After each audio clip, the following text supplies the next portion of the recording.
Hey, what's going on, Adrian? Welcome back, man. Yeah, man. What's up, man? It's kind of a little weird for me. I'm a little thrown off. I'm doing this podcast at my girlfriend's place, so I have like half my equipment, and but fortunately, she's got a kind of like her own office in here, so I had to like throw up my background on there because she's got all her like stuff in the background there, so didn't really want to throw that in there. So, Yeah, it's all good, man. It's all good. but yeah, how have you been, man? How you been feeling? Man, I've been feeling great, man. I'm just really like in this I'm still like in this state of like, man, I'm like here. So I'm like it it's a lot of good, man. It's a lot of good, man. Like super exciting. Well, the reason why I asked because you were pretty much unscathed in your last fight. I mean, you kind of came out pretty fresh. So, like, do you feel pretty good? Like, are you feeling good enough that you could get another fight by the end of the year? Or Yeah, I wanted another fight, but unfortunately, man, I actually ended up catching COVID. I actually ended up catching the COVID-19 and all that stuff. So it really? kind of set me back. Yeah, so I was I it So I had took originally had taken a week off from the gym just because like man I've already been like for straight since since the beginning of the year all the way up until my UFC debut. I had not left the gym whatsoever. I Oh, was consistently going, so I was like, I'm gonna take a week off, and that coming week I was supposed to head up back to Vegas to corner my training partner Jacob Silva in the contenders. And so the UFC took a COVID test, had me take a COVID test, and uh, before I even got on the plane and came back that I was positive, and I was like, oh, that's weird. I don't feel any symptoms. But then for 3 days, I ended up having it wasn't the biggest symptoms. I just felt like dehydration mostly. mhm. I really didn't get like a high fever. I actually ended up getting a lower grade type of fever. So like I was good. I generally was good. I was taking vitamins and everything. So uh, it kind of backtracked my plans a little bit. So I had to stay away for 2 more weeks. So I was already uh, so this week officially I've been back at the gym, and uh, I don't feel that out of shape. I don't feel like it took that much of a toll on me, but it doesn't look like I'll be fighting. I wanted to try to get in December 19th, man. I wanted to get one more in, but things just didn't pan out. Yeah, I mean, and I think that's kind of the problem is like with this COVID era that I think we're living in, especially with sports and everything, is that I mean, it sucked for the guy. I think it's kind of worked out in other people's favor versus other people who people are getting sick maybe once or twice. Um, just another fellow fighter, Pro Gonzalez. I know she got tested positive a couple weeks ago, and the look on her face, she couldn't fight. And I think it was a big fight for her. And I'm trying to think what organization she's in now. But she had a big fight, and she's like crying in the bathtub because she's like, I had this. It's not so much am I just sick and I feel like shit, but the fact that like, I had this fight like literally in a week, and then of course she tests positive and she's feeling like crap, and you just see the emotions coming out. So I think every fighter, probably worries about that, not just winning your fight, getting to your fight, but just the fact that you catch us all you have to do is catch COVID, you test positive, and your fight's off. So um, Oh yeah, man. That I definitely felt that, man. Because I really wanted to go. And also, man, I wanted to be there for my training partner. mhm. I wanted to be there. I was supposed to corner him for that for that fight, for that last contender series for the fight of the season, and I was really looking forward to it, man. I really like I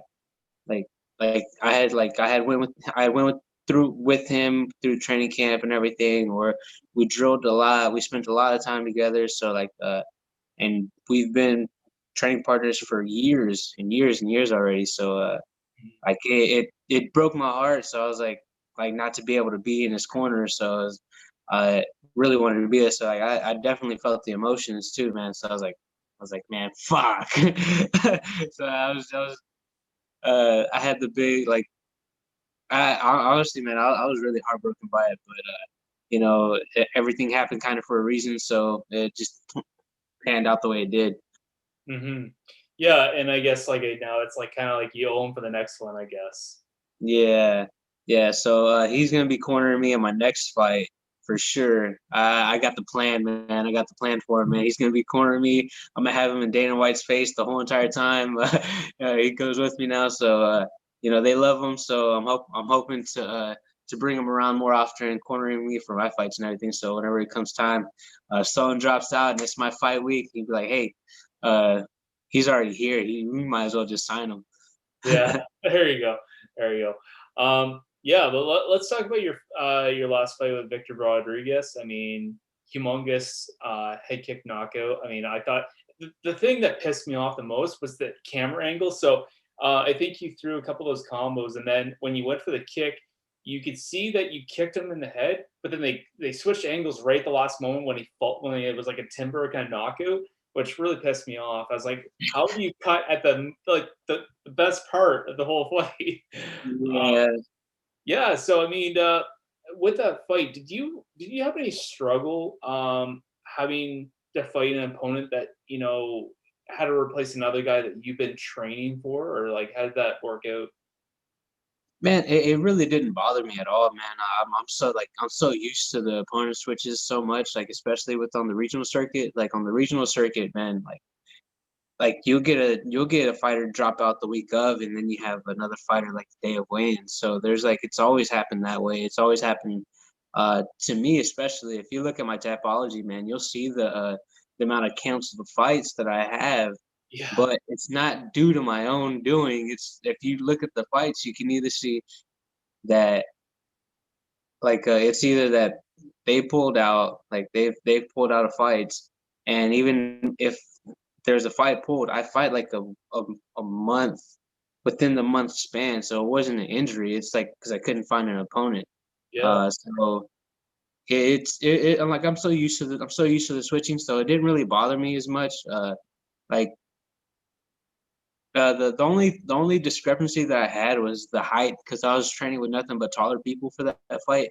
yeah, Because Aaron Phillips was a tad bit taller, and then I had to fight this guy who's 5'5", and uh, but they both posed their different problems. But I just needed that little bit of a adjustment, and as soon as I got there and I sized them up at the weigh-ins, I was like, oh okay. I was like, this is perfect for me. This is perfect. So it just all happened very, very, very good, man. It didn't really bring me no problems because my training partner, Jacob Silva, he's 5'5" too. So not only was I working with big people, I also work with shorter people on a day-to-day basis. So it really didn't bother me much. yeah. And you know what? I think in the fight as well, it looked like you were kind of trying to adjust at the beginning, and from what I could see, and like how the way he kind of pressed you against the fence for a second, I think he was trying to like he knew, well, this guy's got heavy hands. Let's try to tire him out a little bit. But I mean, it didn't really seem to bother you too much. You seemed like you know, like okay, try to take me down. Oh, you're a wrestler now? Come on. Yeah, no, that's exactly how I felt, man. I kind of felt like he was gonna shoot him for the takedown, anyways, man. If you look at the fights that I've lost, that's where people put me is my back against the fence, and I fought like high level wrestlers, like in Miles Johns. He's like, and he had trouble taking me down. So I'm like, as soon as I got to that position, I'm like, dude, I'm comfortable. You're not everything that you're doing right now. I've seen this before. I'm just gonna sit here and chill just for a second. Uh, I I just wanted to. I kind of wanted to see. I kind of wanted to see what he wanted to do because it was either I was gonna hit a reversal on him and take him down, or just keep my back on the fence. And what I wanted to do was hit him with a short couple elbows, but the opportunity didn't present itself. Because I thought he was gonna walk up to the body lock, and I was gonna use two hands to frame, and then I was gonna hit those short elbows. But no, he just kept going for the single, and then I was like, okay. So he started going up higher, and then that's whenever I turned him off the fence, and then he turned me back, and uh, it was just more of me just like kind of just measuring out how strong he was gonna be. And Yeah, then that's whenever I tried to hit a trip and it didn't work, and I was like, all right, cool, I got the space, I'm out.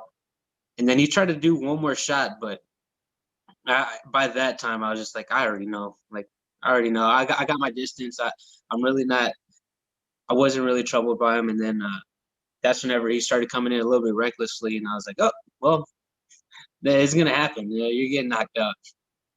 Yeah, yeah, and I love the commentary that was going on in the fight.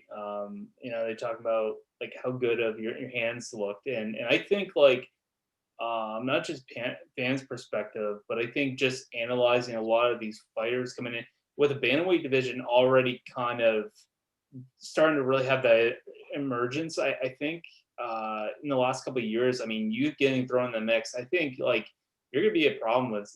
I think you're a problem for this division. And I'm not just saying that to have you because I have you on my podcast here, but like truthfully saying, I think that the way like because I find with bantamweights, I mean, you're starting to see a lot more that knockout power coming in with a lot of these fighters coming in. But I mean, to have a guy to have the kind of boxing that you have, and you're still developing, like you're still getting better and better every fight you're getting in. To have that kind of guy coming in and knowing like you can click these guys pretty good. I think that's kind of that's a good thing, and it's good for the division. It's good for the UFC, and to have a guy not just get a nice knockout in the contender series, but then in your debut, I mean, like to have that kind of like, does that kind of give that kind of does that kind of put the division on notice? Like, oh, watch out for this guy. How did you feel? Man, man, I hope I put the division on notice, but at the same time, I don't think they're really thinking of me. So I don't mind being that slow type of burn either. I don't mind just popping up one day and everybody's like, "Oh, who the fuck is this guy?" I don't mind being that guy one bit. But I just know, like, I know I have power in my hands, and I'm forever developing myself. You know, so uh, I'm fine tuning everything. You know, I felt like I got a little bit a little bit sloppy with my hands a little bit in that fight. I could have sat down a little bit more, but uh, I'm forever improving, man. Like as long as I just keep pushing, I'll improve.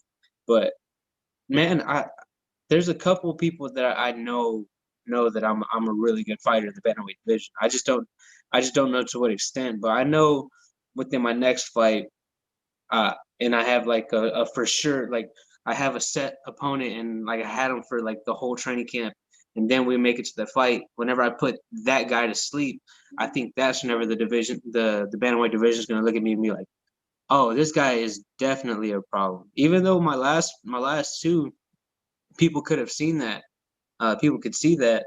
It's just that it's like one of those things that like, oh, he fought a contenders guy, and you Mhm. know that was a contenders guy, and then this guy you can write it off as like he took short notice replacement guy, so he did what he's supposed to Yeah. do. So my next step is to have someone be there for the whole entire for the whole entire time.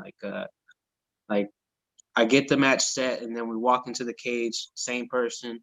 I go in there and I start them, and then I feel right after that, right after I start the next guy, I think that's whenever I'm gonna start getting the recognition that I really think would push me up. But I don't mind. I don't mind flying underneath the radar because once I come out and people start really noticing me and really seeing me, uh, it's gonna be like I came out of nowhere, and that's what's really gonna surprise them.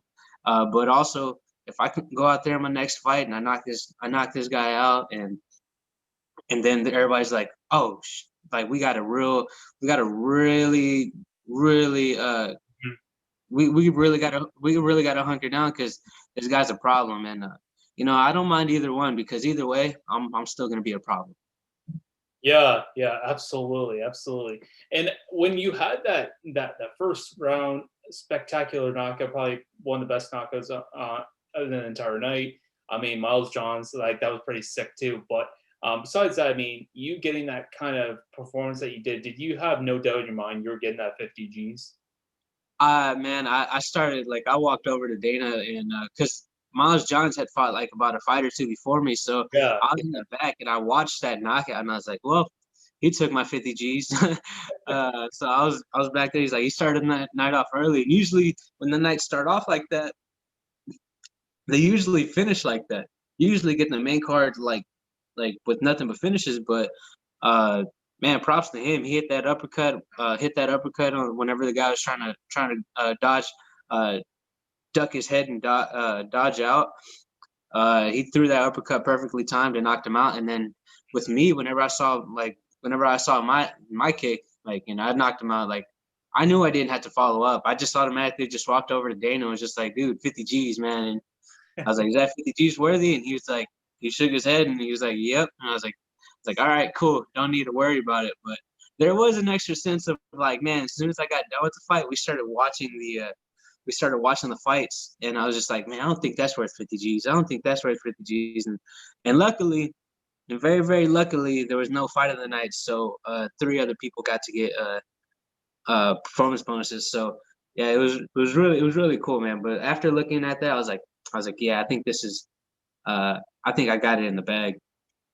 Yeah, and that was, I mean, that card, the whole card was, that was worth a Halloween. That was definitely a treat. That wasn't a trick for sure. And I mean, I don't know if it was you or someone else on social media, but like I think it was you. You got to meet like Anderson Silva. You get to like get your picture with him and everything. It might have been you. Yeah, yeah, no, I Yeah. got to take a picture with him before the day before weigh-ins. Like it was Okay. the night Yeah, that's before. what it was. Yeah. Yeah, actually, like man, it was crazy because I wasn't gonna ask for the picture, but like because I was just like, man, that's like an idol, that's somebody who I look up to and everything. And my training partner who I had with me, who was also in the picture, uh was like, man, should I do it? Wait, are you gonna do it? Am I gonna do it? I was like, dude, I'm too nervous to even ask. And then he was like, fuck it, I'm gonna take a picture with him. I'm asking him to take a picture. And then he asked him, nicest guy in the world, just automatically like, take a picture, take the picture. And I was like, oh, and he was like, yeah, get in too. I was like, fuck yeah. I was like, man, I was super excited. Took a picture with him, and then he wanted to take a picture with my coach, and so it was really cool, man. It was really cool meeting Anderson. It was like it was like honestly, like they say, never meet your idols, but I was glad I met that guy because he Yeah. was super nice. That's it. I mean, I think Anderson Silva, he's one of those guys that everybody growing up looked up to. Anybody who's in their 20s right now was watching him fight when they were younger. And to be able to have that opportunity to meet someone, not just a guy who was probably arguably one of the greatest of all time, but to just be able to, like the guy, he's a role model. He does a lot for he's done so much for the sport and the legacy. Um, you know, I remember watching him. He was like kind of like my first like guy that I like to watch. He was, and also the UFC like rank like the divisions. They weren't as many at the time. So with the divisions expanding, there's a lot more fighters that you know you tend to favor. But I mean, with him, like I think yeah, he was like one of those first guys that were really like everybody loved. Everybody wanted to see him fight. Personally, I always wanted to see him fight GSP, but it never happened. Yeah, that's the fight that got away from everybody. I know it's like one of those fights I think everybody wanted to see and never happened. But yeah, I mean that's pretty sweet to hear that, man. Yeah, so like, how about you? Like, do you ever when you're out and about? I know with the coronavirus, I know things are kind of, you know, things might be shut down. I'm not sure how it is in Texas, but do you when you're out and about, how do you respond with the fan base? Are you more like, yeah, I'll get a couple pictures and I want to get to where I want to go, or do you just stop for everybody? How does that kind of go? Man, I haven't had that big of an extent, but like I've had like, especially around my hometown, like around my hometown, Mhm. like I'm like the guy, like I'm the guy right now. So like anywhere, like anywhere in the Port Deer Park area, I'm for sure getting recognized by somebody. I remember last time I was in a grocery store, HEB, and I had my mask on and everything, and I couldn't believe that somebody recognized me through the mask. Yeah, And the guy recognized me through the mask, and it was like, "Oh, dude, you're Adrian Yanez." Like, "Yeah, man, what's up?" He's like, "Yeah, man, good job." Shook hands, and everything. So it was pretty cool. Man, yeah, I don't mind talking to people at all. I'm not good at getting back with people on Instagram and all this stuff, like Facebook Messenger. Like, I tell people if they want to hit me up or they want to like do anything, like Twitter is so way easier for me. Like, it's just so much easier just to do that. But no, man, I don't mind. I don't mind taking pictures or like talking to somebody, man. Like I enjoy it because like anytime I'm out in like my hometown, like I get to talk to these people. They're like, man, you're doing it. Like a lot of people are just like shocked that like somebody went out there to went out from their hometown and went to go follow their dreams and do it. So it's like I have no problem talking to anybody. So, because I was once that kid too. I was once that kid that wanted to talk to these guys, but I was too afraid and too intimidated. So I never got that chance, and I wouldn't want to be that to anybody else. I don't want to be a jerk to anybody, and then next thing you know, so that's what I always think of, man. And I think there's a actually it was uh like I had once I got my negative test for COVID, I went to go eat at the swing place, and I saw somebody. He's like, "Hey man, what's up?" And he shook my hand. I was like, "Hey man," and then I looked, and I felt like a jerk because whenever I shook his hand, like he pulled his mask away, and I started looking at him crazy. But it's not just because of like the mask, but like it caught me by surprise because I was like, I know you from somewhere. Where do I know you from? But like I had this blank face of like I thought like my friends told me is that you look blank. It was like, I was really thinking, so I feel like a jerk. so but yeah, no, I have no problem whatsoever.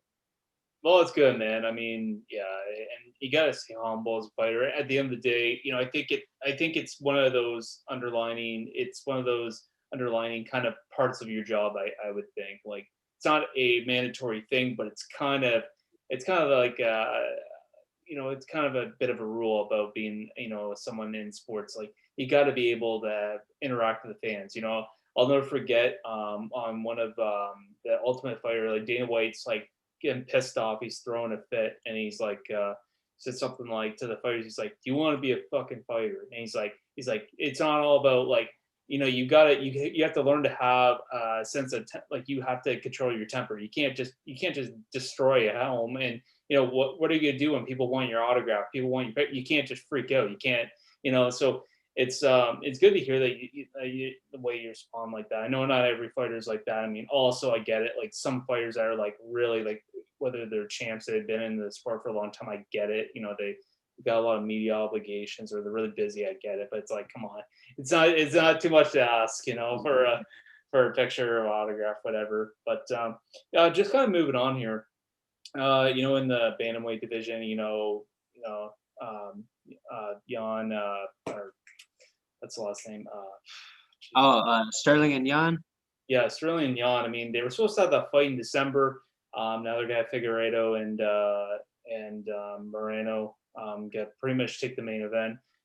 So with that kind of fight going on, I mean, I guess they say that also Dillashaw is going to be his.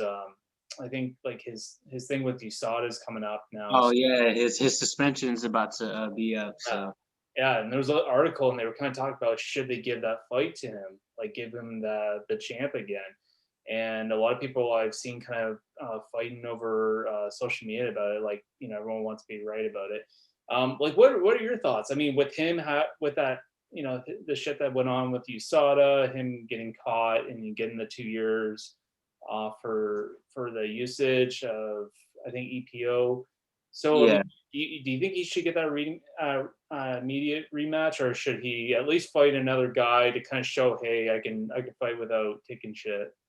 yeah, I would be under the impression of letting him fight. Man, I wouldn't even be against it for him to fight twice. I wouldn't be Yeah. against it.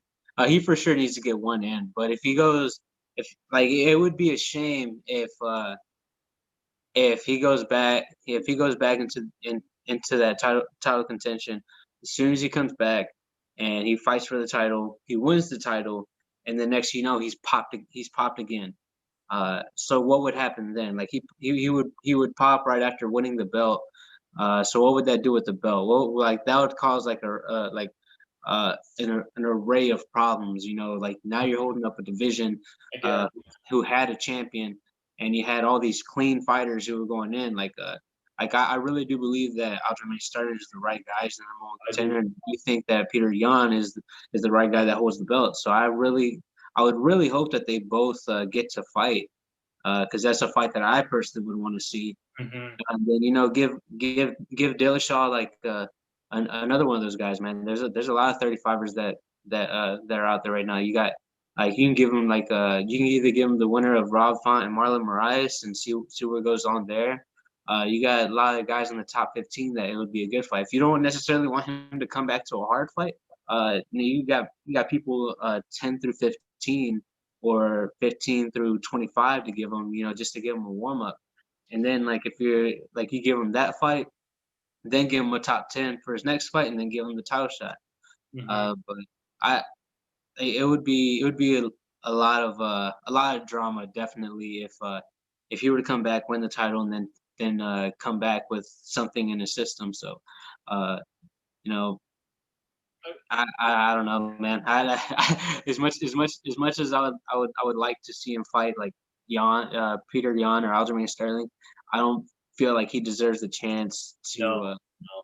like I don't think he deserves a chance to automatically come back in, get a title shot, because he's coming off a loss as well. He's coming off a loss off of Henry Cejudo. Then Henry Cejudo, That's true. Yeah. he's he got a first round TKO loss to Henry Cejudo. Henry Cejudo then went up to 135 and took that belt as well. So if I'm gonna correlate the two, man, I'd say, hey, he has to work himself back into title contention. Yeah, yeah, and yeah, and that's it. And I mean, one thing I will kind of add on that is, yeah, I don't think it's right. I know a lot of people were upset when originally Figueroa he just beat Perez, but he was supposed to fight Dillashaw's buddy there, Garbrandt. Garbrandt. I didn't think that was right either. I really don't. I don't want to put you in a position because I know you're under UFC. I know with opinions. I know you got to kind of be careful what you say, but I personally don't think that was fair. I mean, the guy he got like what 3 or 4 losses in a row. Yeah, gets one fight against one guy, and honestly, like yeah, he looked good, but it wasn't like he was whooping everyone's ass like 3 or 4 fights in a row, and then should have either got a shot at bantamweight or flyweight. For him to go down to flyweight, I don't even know if that would be a good idea in general. Um, Yeah, and just the fact that like it was like he just I'm not gonna get a shot at bantamweight, but yet no, so I'll go down a weight class.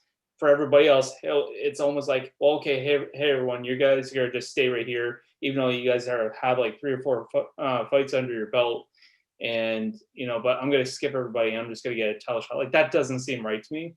I don't think it's realistic for the weight cut that he's cutting to anyway. Um, I think I don't know. It's really hard to really say. And I think there's a bit of that issue. And at the end of the day, though, I mean, if they said to you, "Hey, do you want a teleshot?" You're probably not going to be like, "Oh God, no!" Like, I'm sure I don't want that. Like, anybody yeah, that gets offered a teleshot, you're good. You're damn right. You're going to want to take it. Um, but at the end of the day, though, like, still, like, the way they make these fights, I don't think it's necessarily fair. I think a lot of it's popularity too, um, and it's just a little unfortunate. Like, I mean, you look at that Hamzat Chimaev guy. I don't know if yeah. you've been Oh yeah, yeah, yeah. like, I don't understand. So apparently, he's only had what 2 fights in the UFC, maybe two. Yeah, but Oh yeah, yeah, yeah. He's had three. He The first two guys he beat.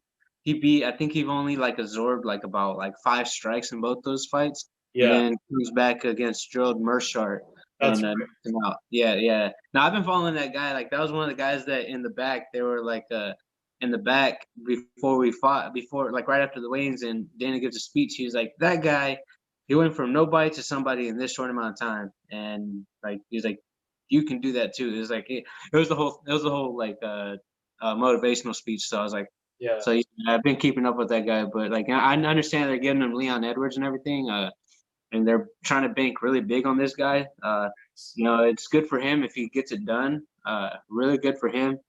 Uh, but I know they're still in this weird position because like he's like if he beats Leon Edwards, what's gonna go on there? Like, are they gonna try to give him the title shot? Or what's gonna go on there? Like, I know Yeah, it's making a lot of noise, so I don't know. And honestly, like I'm I've kind of like stopped like looking at a lot of these things and I kind of stopped. How do you say it?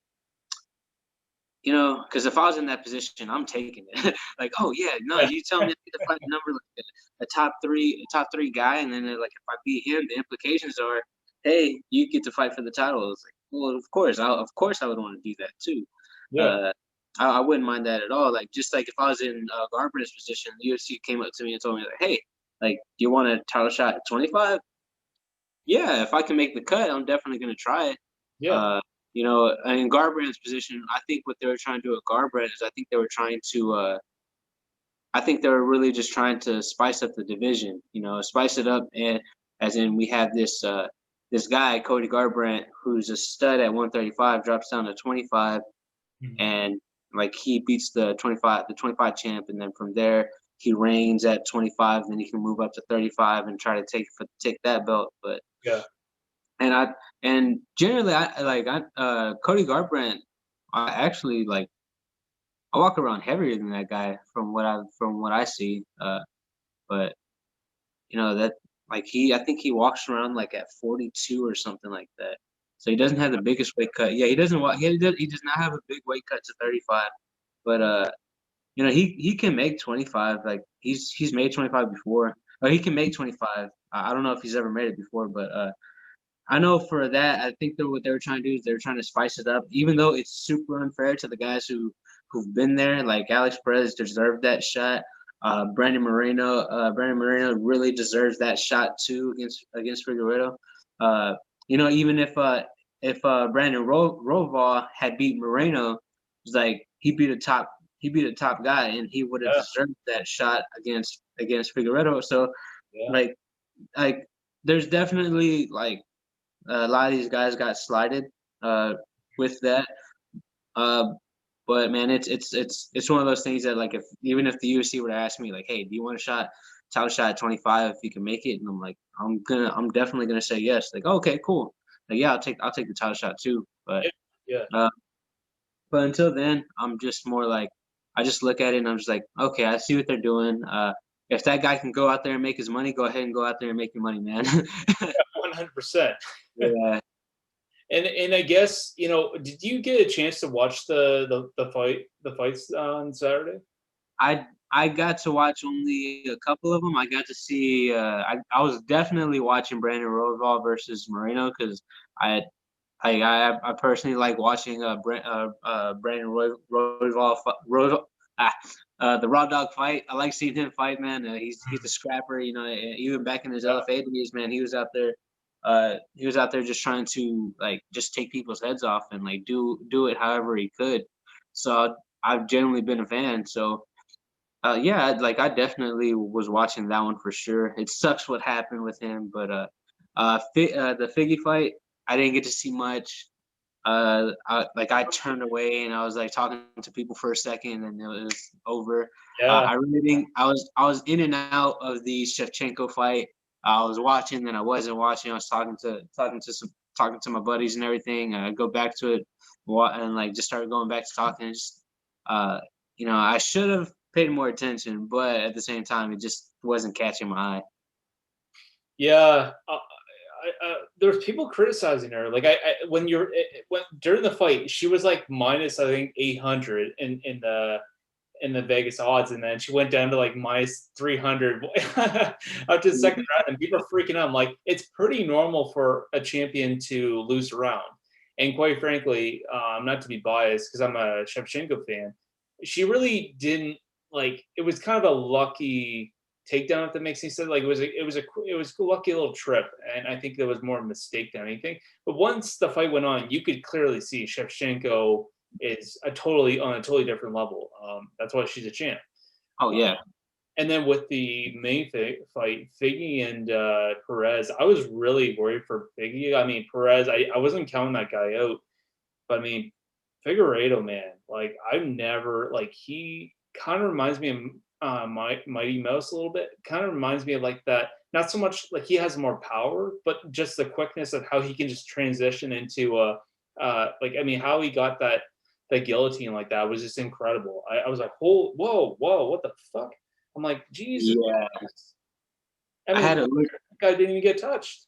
Yeah, I had a look because my girlfriend automatically was like, "Holy crap!" And I looked and I was like, I saw and it was already done. I was like, "Damn!" I was like, Yeah, "Damn, okay."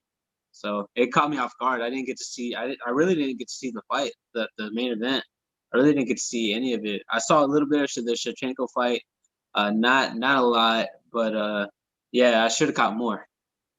Yeah, yeah, and I just thought it was incredible.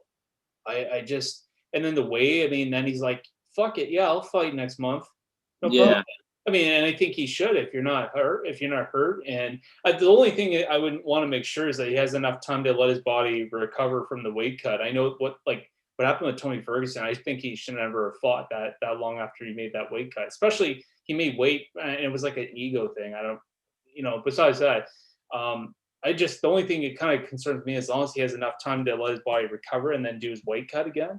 I mean, yeah. I certainly don't think he's going to have a problem with the actual weight cut, but just the process. I mean, hopefully he kind of stays in shape, and he will actually have an easier time cutting the weight. I'm not sure, but I mean, him and Moreno are both pretty good to go. And I think that was kind of the UFC solution. They have that title fight for that next card. So, I mean, props to him. I mean, I think Figueiredo, man, like he's one of those guys. I don't know about you, but like he's one of those guys that just he's not. I think what if he gets a couple more title defenses on his belt, I think he could be a potential star, like another star of the flyweights. So Oh yeah, yeah. He has the possibilities are endless, man.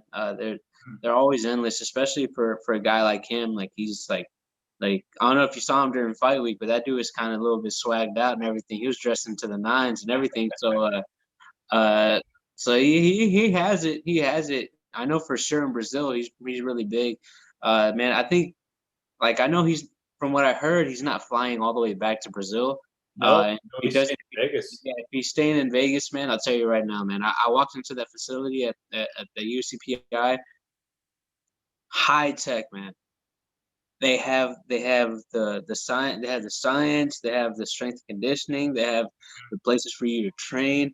It's like, and then you have the nutritional. Like, man, I didn't know how good Trifecta or like the people were for like the nutritional people were there. Because for this weight cut, I have actually eaten like my past weight cut, and I was working with Trifecta for the week of working with their nutritionist and everything. Man, that was actually the most I've eaten during a fight week, and I made weight with relative ease. So if they can do that with me, I believe that they would be able to make sure that that Figueredo would recover. I'm pretty sure he is in good hands, and he can make that weight and still feel healthy, man. They have like some of the best nutritionists and science, all sports science in there, so it like it's nothing but good things for me to say about the UCPI, especially since whenever the last time I went. But but yeah, I feel like he's in good hands. I feel like he would definitely be in good shape to go for that next month.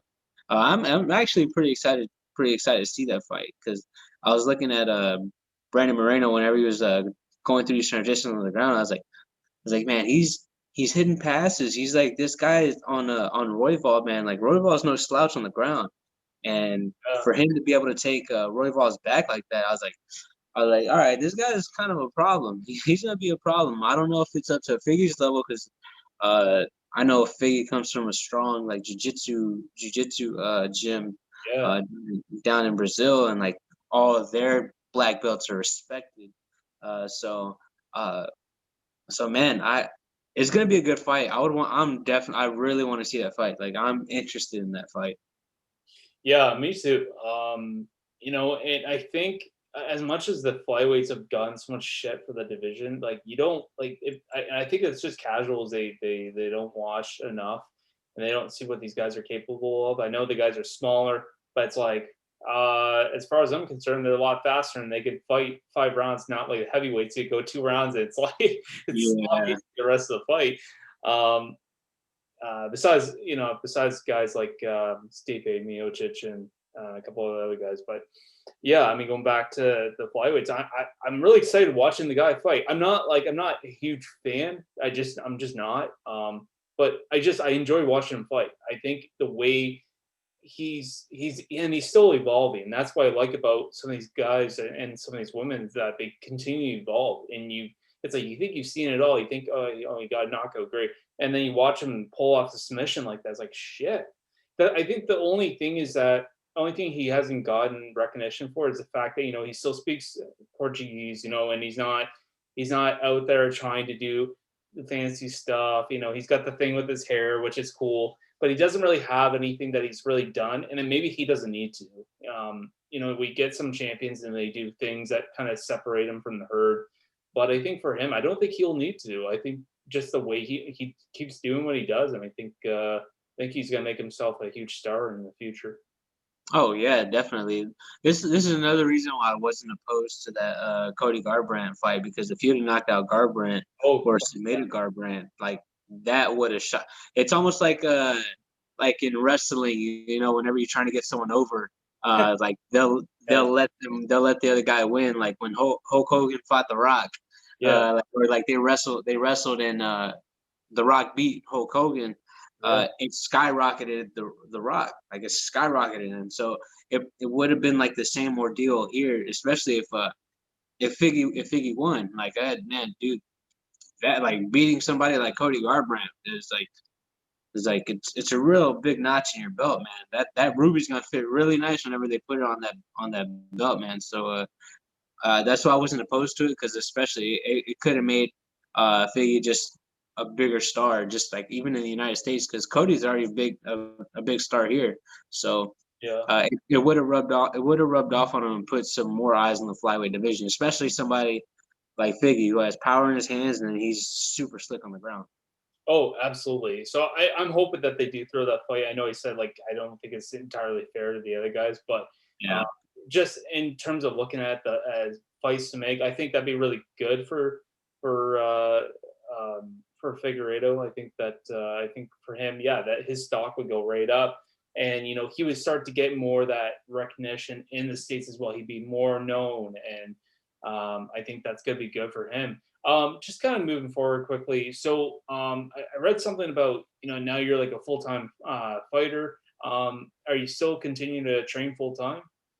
Yeah, man. Like my last week of working was like the week before fight week, like a week before weigh-in. So that Friday, that like a week before my weigh-ins, like that was my last day of working. So now I'm like I get the chance to train full time. So Yeah, that's that's been the biggest blessing on my end, especially like it made it even easier for me since I got the performance bonus, and I was like, all right, cool.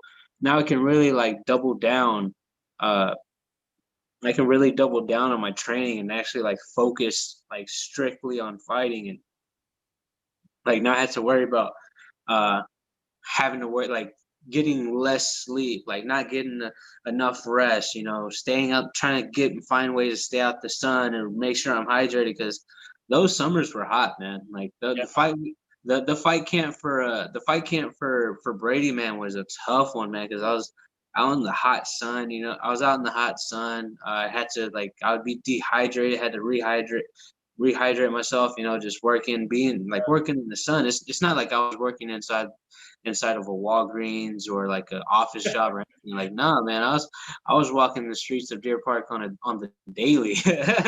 and I was in the sun sweating. So, Mhm. uh, that training camp was hard.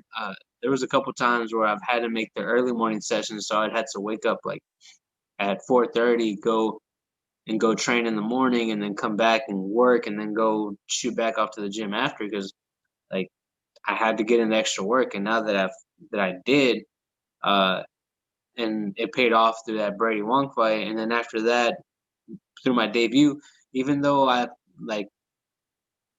I still had the work, it started cooling off. It made it a little bit easier, and then also it made it a lot easier knowing that like it's a UFC debut, so I wasn't like I knew what I had to do. So it was just real easy for me to get up, and it was cooler. It was nice. It started getting feeling nice outside. It wasn't as hot, so it made it easier. But now that I get to just strictly just focus on MMA training and making sure I get better, man, there's gonna be a lot of improvements that everybody's gonna be able to see. So I'm just hoping to get a fight booked soon. Yeah, and I guess that brings me to my last point here. So I know that you said that you were dealing with COVID. So you're pretty much cleared. You're all good to go, right? Oh yeah, I'm cleared. I tested negative last Friday. Okay. Uh, this last Friday that just passed, so I'm good. I'm good to go. I just need to start getting myself back into shape because yeah, it was crazy. I actually ended up losing weight during whenever I had COVID. So I ended up waking up like at 143 pounds, and like I'm usually waking up at like 152. So I lost the weight. So I just need Mhm. to get my weight back up just a little bit and start being a little bit like to start just getting myself in a better cardio type of shape. So you know, Monday I didn't feel that bad whenever I was sparring. You know, so it showed nothing but good signs, but I just need to get my weight back up. Okay. Okay. So, like, what kind of target date are you kind of looking at? Are you looking anytime in January, possibly? I would definitely want like the end of January, beginning of February, just so I can keep my active streak going. Yeah. Because definitely by 20, like in 2021, I definitely want like at least 4 or 5 fights. Like Yeah. I want like a 5 fight type of year, Mhm. especially now that I get to train full time. I want 5 fights, but uh, from the rumblings that I've been hearing about, it might not be as soon as I thought. It might be like March, but I'm pushing. I'm gonna be pushing forward like January, February. I'm gonna be in this. I'm gonna treat myself like I'm in camp all of December and January and February. And I'm gonna keep myself in shape just in case something happens. But it might be March. I'm really hoping it's earlier. Well, it's good, man. I mean, it sucks. I mean, so like when you say you're gonna be trying to train yourself, like if you're in a camp during December, is that like are we not enjoying any Christmas this year? Or what's it? I'm like just for those 2 days, Christmas Eve Okay, and two days. Christmas.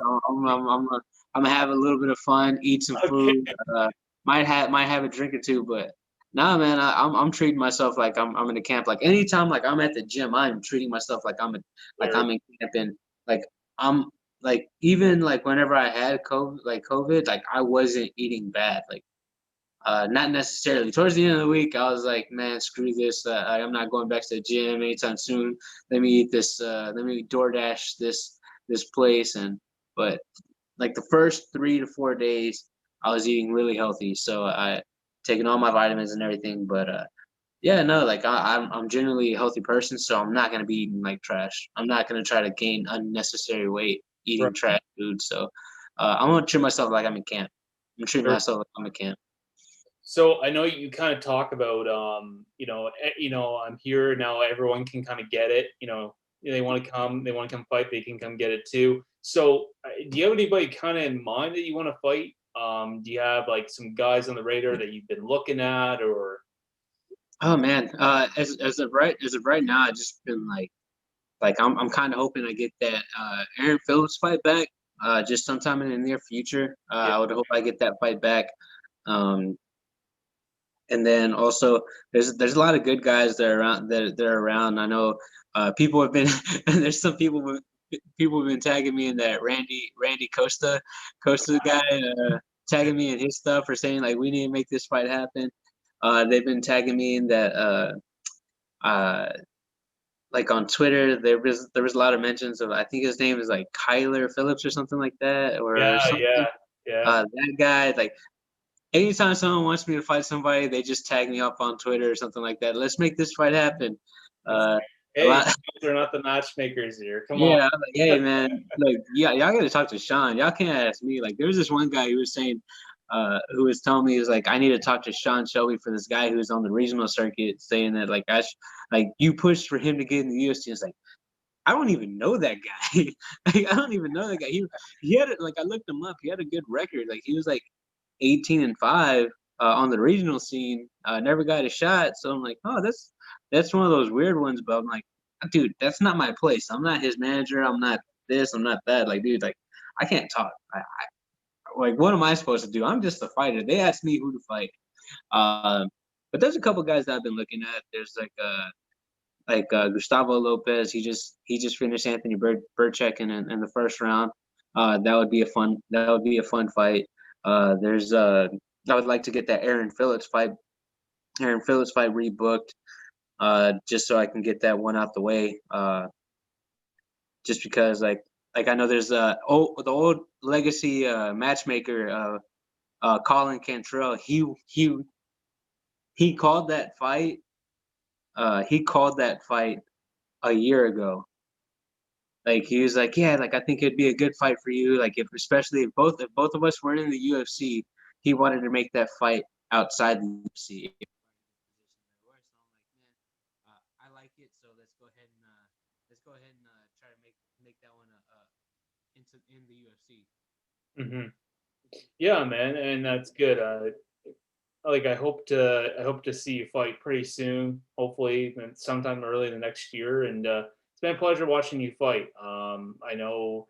I actually, when you got that knockout, I was like, yeah, yeah, I had that guy on my podcast. She's like, oh, that's the guy. I'm like, yes, that's Adrian Yanez. She's like, oh, that's the guy that looks like Masvidal. I'm like, oh my god, here we go with the Masvidal again. Yeah, man. It's almost like it happens all the time now. Like I get the like in my comments, I'll get the little street Jesus, or I get the little game bread, or I get the little Uh, Mazadal.